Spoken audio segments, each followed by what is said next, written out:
ఈరోజు నిరాహార దీక్షలో భాగంగా 40వ రోజు పూర్తవుతుంది. అయినా కానీ కేంద్ర రాష్ట్ర ప్రభుత్వాలు ఇప్పటికీ పట్టించుకోకపోవడం చాలా విచారకరం.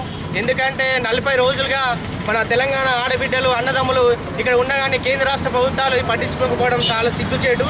ఎందుకంటే అందరం తెలంగాణ ఉద్యమంలో ఇదే గడ్డ మీద ఇదే ప్లేస్లో మేము రాస్తారోకలు కానీ ఏ పిలిపించినా కానీ మేము ముందుండి నడిపించడం జరిగింది.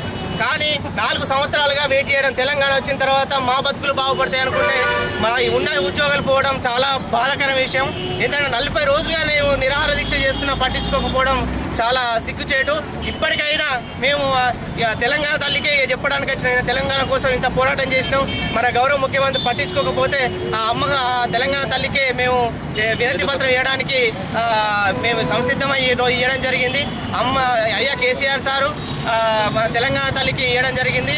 వాళ్ళు కూడా ఇంకా మన తెలంగాణ ఉద్యమంలో పాల్గొన్నారనే విషయం ఆ తెలంగాణ తల్లి చెప్పాలి. ఎందుకంటే వీళ్ళు కూడా తెలంగాణ ఉద్యమంలో పాల్గొన్నారు, వీళ్ళకు కూడా న్యాయం చేయాలని చెప్పి ఆ తెలంగాణ తల్లి వాళ్ళకు కేసీఆర్కి వెళ్ళి చెప్పి మాకు న్యాయం చేయాలని మేము సదుద్దేశంతో ఈరోజు వినతి పత్రం ఇవ్వడం జరిగింది.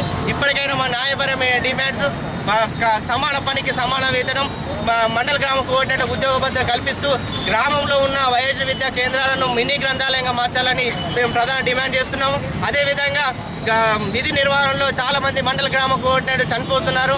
వాళ్లకు ప్రమాద బీమా మరియు హెల్త్ ఇన్సూరెన్స్ ఇవ్వాలని జరుగుతుంది. అదేవిధంగా 80% రాష్ట్ర వ్యాప్తంగా 18,000 కుటుంబాల్లో 80% మహిళలు కాబట్టి వారు కూడా పశు సెలవులు ఇచ్చి వాళ్ళని గౌరవించాలని మేము ప్రధాన డిమాండ్ చేస్తున్నాం. ఇప్పటికైనా కేసీఆర్ సార్ మమ్మల్ని ఆదుకొని మాకు న్యాయం చేయాలని మేము కోరడం జరుగుతుంది. జై సాక్షర భారత్.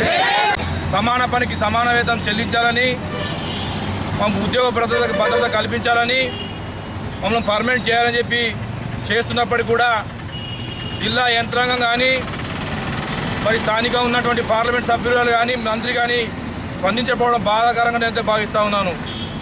రోజుకో వినూత్నమైన కార్యక్రమం చేపట్టి ప్రభుత్వ దృష్టికి తీసుకెళ్లాలనే ఆలోచనతో పనిచేసినందుకు ఈ కార్యక్రమంలో పాల్గొన్న అందరికీ కూడా ఆడపడుచులకు అన్నదమ్ములు అందరూ కూడా పేరు పేరుకు నమస్కారం తెలియజేస్తా ఉన్నాను. తెలంగాణ ఉద్యమంలో మీ పాత్ర కూడా చాలా గణనీయమైన పాత్ర నేను భావిస్తూ ఉన్నాను. ఈ సందర్భంగా ఒకే ఒక విషయం చెప్పడానికి ప్రయత్నం చేస్తూ ఉన్నాను.